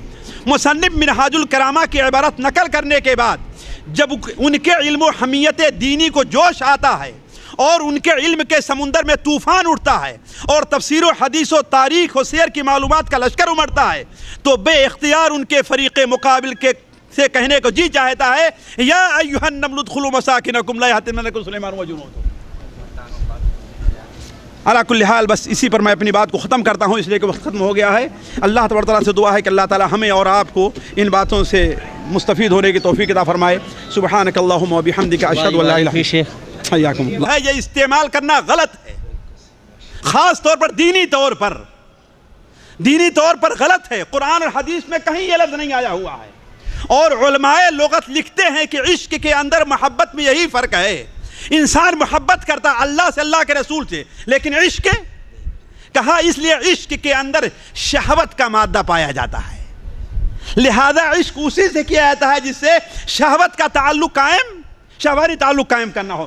نعوذ باللہ، کوئی اللہ کے شہوانی تعلق قائم کرے گا؟ اللہ تعالیٰ سے قائم کرے گا؟ لیکن انہیں کیا کہا؟ ارے بھائی یہ عاشق ہے. اب تو ہمارے ہاں عاشق الہی نام بھی بڑا رکھا جاتا ہے کہ نہیں؟ تو عرض کرنے کا مقصد ہے کہ ایسا ایک شخص معلوم ہے شیخ الاسلام کو، ایسا ایک شخص آیا ہے، اپنے شاگردوں سے کہا اسے بلا کے بھیجو. اسے لے آیا گیا، پہلے اس کی کہا اس کی گدڑی کو ٹکڑے ٹکڑے کرو. اس کے بعد کیا کہا حجام کو بلاؤ، اس کے بال کٹاؤ، اس کی مونچھیں بنواؤ. پھر اس کے بعد بیٹھایا اپنے سامنے، اس سے توبہ کرائی گالی بکنے سے، اول فول بکنے سے اور دین کی باتوں کا الزام کرنے سے. کہا ایسا کرو ورنہ تمہاری بھی پٹائی ہوتی جائے، گردن تو نہیں مارتے. تو کہنے کا مطلب بسا اوقات شیخ الاسلام ابن تیمیہ اپنے ہاتھ میں جب حاکم کمزور پڑ رہا ہے تو فیصلہ اپنے ہاتھ میں لے لیا کرتے. دیکھیے میں اس گفتگو نہیں کر رہا ہوں کہ اس کے میں کہاں تک حق اور کہاں تک یعنی شیخ الاسلام تیمیہ کے فیصلہ غلط تھا سچ تھا، یہ بات کی بات ہے، میں اس سے گفتگو نہیں کرتا. ورنہ ہر آدمی ہم میں سے اٹھ کر کے اپنا فیصلہ اپنے ہاتھ میں لے لیا کرے. امر معروف نہی عن منکر ایسی بات نہیں ہے. یہ ایک ظروف ہوا کرتے ہیں، کچھ حالات ہوا کرتے ہیں، عالم اس کا فیصلہ کرتا ہے اور شیخ الاسلام جیسا عالم ظاہر بات اس کو فیصلہ کرنے کا حق تھا. تو رفاعیوں نے جب ان کے سامنے حاکم کے سامنے آپ کی شکایت کی، آپ حاضر ہوئے، ان کی برائیاں بیان کرنے لگے اور کہنے لگے کہ ٹھیک ہے اگر آپ سچے ہیں تو ٹھیک ہے، ہم بھی آگ میں کودتے ہیں اور آپ بھی آگ میں کود جائیں، دیکھیں جو جل جائے گا وہ باطل ہوگا. شیخ الاسلام ابن تیمیہ نے دیکھیں یہاں پر ان کی ذہانت دیکھیے، دو بات کہی. کہا اولاً تو آگ میں کودنا اور آگ سے بچ جانا یہ کسی کے صحیح مذہب ہونے کی دلیل نہیں ہے. صحیح مذہب ہونے کی دلیل یہ ہے کہ جس کا قول اور فعل قرآن و حدیث کے موافق ہو. دوسری چیز یہ ہے تم بھی سرکہ سے اور فلاں فلاں قسم کے پتے سے تم نہاؤ، پھر اس کے بعد ہمارے ساتھ آگ میں کودنے کے لیے تیار. ہم بھی کودنے کے لیے تیار ہیں، ہم بھی کودنے کے لیے تیار ہیں. کیوں؟ اس لیے کہ وہ اپنے جسم کے اوپر ایک قسم کا تیل ملا کرتے تھے جس سے آگ ان کے جسم کے اوپر اثر نہیں کرتی تھی. تو شیخ الاسلام نے تیمیہ چونکہ ذہین اور فقیر اور سمجھدار تھے اس لیے یہ نقطہ وہاں پر انہوں نے پیش کیا. اس کے بعد کہا کہ عجیب آدمی ہے، آپ کے سامنے ہماری کرامتیں نہیں ظاہر ہوتی ہیں لیکن تتاریوں کے سامنے ہماری ساری کرامتیں ظاہر ہو جاتی ہیں. تو کہا وہاں تو ظاہر ہوں کہ کافر موجود ہے نا، وہاں شیطان موجود ہے، لیکن اللہ اور اس کے رسول کی جہاں بات ہو رہی ہو وہاں شیطان نہیں ہے، اللہ تمہاری کرامت ہمارے سامنے ظاہر نہیں ہوتی ہے. تو عرض کرنے کا مقصد شیخ الاسلام ابن تیمیہ رحمہ اللہ کے کارناموں میں باطل فرقوں کی رد بھی ایک بہت بڑا کارنامہ ہے. نہیں بات یہاں پر ہو رہی تھی کہ اس زمانے میں جو بدعات پھیلی تھی اس کی 3 وجہ تھی. ایک تو تاتاریوں کے حملے نے مسلمانوں کی سیاست کو کمزور کر دیا تھا، اور جہاں سیاست کمزور ہوگی وہاں بدعات اور شرک پھیلے یقیناً پھیلے گی. جب حاکم کا ڈنڈا رہے، سعودیہ میں آخر کیوں چیزیں نہیں، لیکن حاکم کا ڈنڈا ہے. دوسری بات یہ ہے کہ چونکہ عبیدیوں کی حکومت ان کو طاقت ملی تھی اور وہ شیعہ تھے، باطنی تھے، بت پرست تھے، لہذا انہوں نے بدعات کو خوب عام کیا. اور تیسری چیز صوفیہ پیدا ہو گئے تھے. تو شیخ الاسلام ابن تیمیہ رحمہ اللہ نے ایسے موقع پر تجدید کا بیڑا اٹھایا. تو پہلا فرقہ جس کی تردید کی تھی جو نصرانی تھا. دیکھیے نصارہ نے تتاریوں کا ساتھ دیا ہے، تاتاریوں کا ساتھ دیا ہے اور مسلمان حکومت کو برباد کرنے میں اس وقت کے نصارہ کا بہت بڑا ہاتھ تھا. اور جب دیکھا کہ مسلمان سیاسی اور اقتصادی طور پر کمزور پڑے ہیں تو قبرص یعنی سائپرس کے ایک مسیحی نے ایک بڑی موٹی کتاب لکھی جس میں 2 باتیں بڑی اہم لکھی تھیں. پہلی بات یہ ثابت کرنا چاہا اس نے کہ دین مسیح جو ہے وہ عقل اور نقل کے لحاظ سے بالکل صحیح ہے. اور دوسری بات اس نے یہ ثابت کرنے کی کوشش کی کہ محمد صلی اللہ علیہ وسلم ان کی رسالت عرب کے لیے خاص تھی، پوری دنیا کے لیے نہیں تھی. گویا اس کا مطلب کیا ہوا؟ ان دونوں باتوں کا خلاصہ یہ ہے کہ مسیحی جو مذہب ہے وہ کس پر غالب ہے. یہ کتاب جب شام پہنچی ہے تو مسلمانوں میں ایک خلبلی مچ گئی ہے. بڑے بڑے علماء موجود تھے لیکن شیخ الاسلام ابن تیمیہ نے اس کتاب کا جواب دیا ہے. اب آپ مانیں وہ کتاب کتنی بڑی ہے؟ وہ کتاب کتنی بڑی ہے؟ جدید لحاظ سے وہ کتاب چھپی ہے 6 موٹی جلدوں میں چھپی ہے. الجواب الصحیح لمن بدل دین المسیح، جس میں شیخ الاسلام ابن تیمیہ نے کئی بات لکھی. پہلی چیز یہ ثابت کیا کہ موجودہ عیسائیت حضرت مسیح کے کلمات، ان کے تلامذہ کی تعلیمات اور رومی بت پرستی کا مجموعہ ہے۔ دوسری بات یہ کہی کہ موجودہ اناجیل عہد مسیح کی تصنیف نہیں، ان کے بہت بعد تصنیف ہوئی ہے۔ تیسری چیز جو بہت اہم تھی وہ ہے کہ موجودہ اناجیل میں تحریف ہو چکی ہے اور اس کا ثبوت خود اہل کتاب کی کتابوں سے دیا۔ اور سب سے اہم چیز یہ ثابت کی کہ تورات اور انجیل کے بعض الفاظ کو نصارہ سمجھ نہیں سکے ہیں، اور ثابت کیا کہ مثال طور لفظ ابن آیا ہے کس کے لیے؟ حضرت مسیح کے لیے۔ یہ ثابت کیا کہ یہودیوں کے لیے لفظ ابن آیا ہوا ہے، حتیٰ کہ فرعون کی جو ذریت اس کے جو ماننے والے تھے اس کے لیے بھی تورات میں لفظ ابن موجود ہے۔ تو اس کا مطلب ہے کہ تم نے اس کو سمجھا نہیں ہے۔ ساتھیوں، میں سمجھتا ہوں کہ یہ کتاب بڑی اہم ہے، اور آج بھی میں اس کا شاہد ہوں۔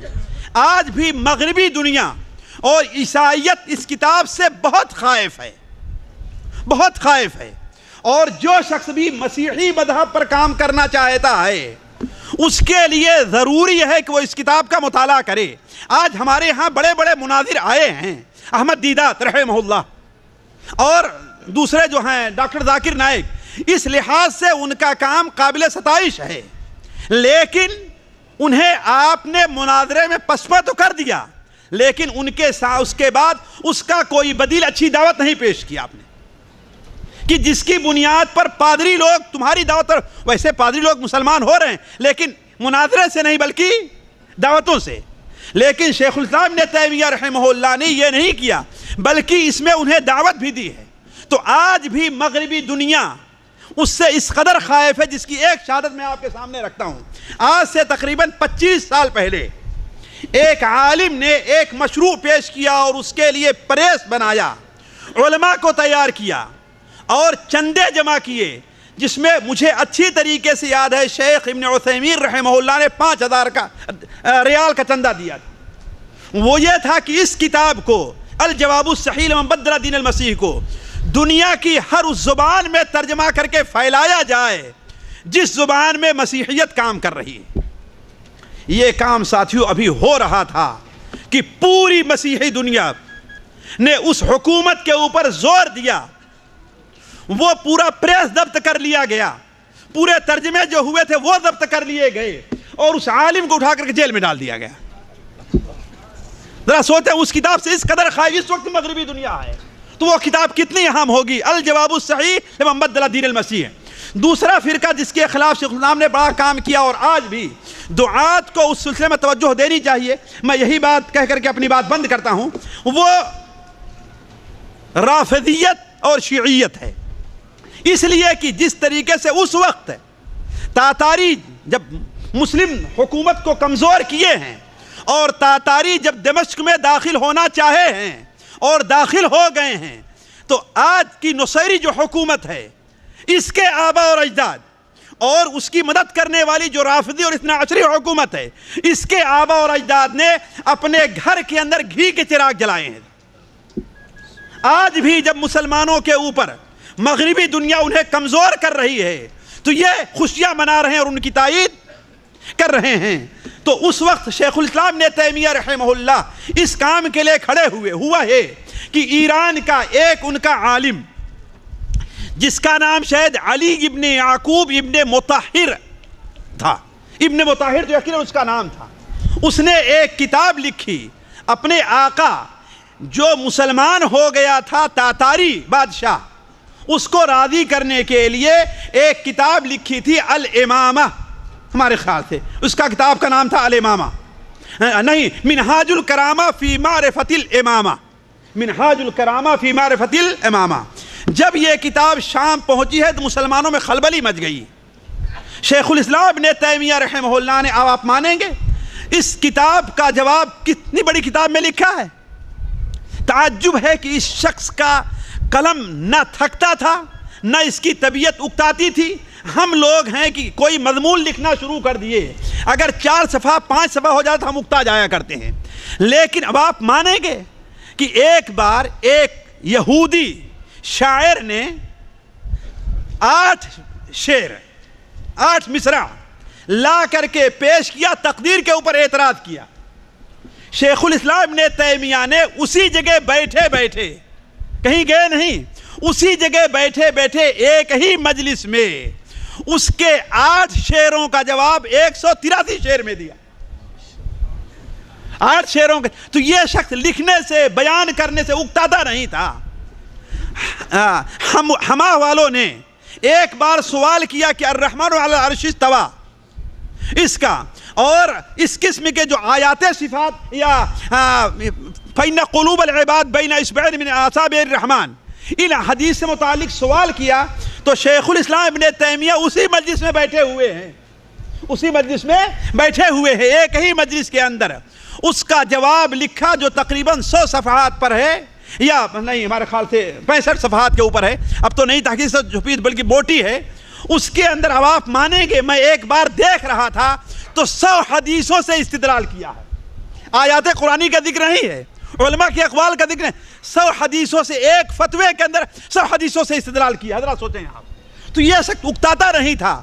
تو منہاج الکرامہ کا جواب امام ابن تیمیہ رحمہ اللہ نے، اب آپ مانیں گے پرانے تختی پر اتنی بڑی کتاب جب چھپی ہوئی تھی تو وہ 4 جلدوں میں تھی، اور آج نئی جو چھپی ہے وہ 9 جلدوں میں وہ کتاب چھپی ہے، منہاج الکرامہ، جس کے اندر شیخ الاسلام ابن تیمیہ رحمہ اللہ نے بہت زور دیا کئی بات پر۔ پہلی بات اس کے اندر یہ بیان کی، جی ہاں، منہاج السنہ نبویہ، اس کتاب منہاج السنہ نبویہ، اس کتاب میں شیخ الاسلام نے صرف شیعوں کا رد نہیں کیا بلکہ سلف امت طرف دفاع کا حق ادا کر دیا شیخ الاسلام ابن تیمیہ رحمہ اللہ۔ دوسری بات، اس کتاب میں شیعوں کی باتوں کا جواب نہیں بلکہ ان پر ہجوم بھی کیا ہے، اور ان کے بارے میں مولانا ابو الحسن ندوی رحمہ اللہ اس کتاب سے کس قدر متاثر تھے، ذرا ایک جگہ وہ لکھتے ہیں کہ دیکھیے، ابن مطہر الحلی کی کتاب منہاج الکرامہ کے جواب میں انہوں نے منہاج السنہ کے نام سے جو کتاب لکھی وہ ان کی تمام تصانیف میں ایک امتیازی شان رکھتی ہے۔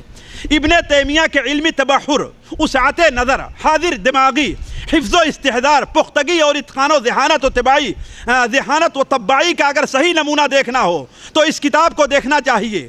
یہ ذرا مجھے یہ جملہ بڑا پسند آیا، ذرا دیکھیں گے۔ مصنف منہاج الکرامہ کی عبارت نقل کرنے کے بعد جب ان کے علم و حمیت دینی کو جوش آتا ہے اور ان کے علم کے سمندر میں طوفان اٹھتا ہے اور تفسیر و حدیث و تاریخ و سیر کی معلومات کا لشکر امڑتا ہے تو بے اختیار ان کے فریق مقابل سے کہنے کو جی چاہتا ہے، یا ایھا النمل ادخلوا مساکنکم لا یحطمنکم سلیمان وجنودہ۔ علی کل حال بس اسی پر میں اپنی بات کو ختم کرتا ہوں، اس لیے کہ وقت ختم ہو گیا ہے۔ اللہ تبارک تعالیٰ سے دعا ہے کہ اللہ تعالیٰ ہمیں اور آپ کو ان باتوں سے مستفید ہونے کی توفیق عطا فرمائے۔ سبحانک اللہم و بحمدک، اشہد ان لا الہ الا انت، حیاکم اللہ۔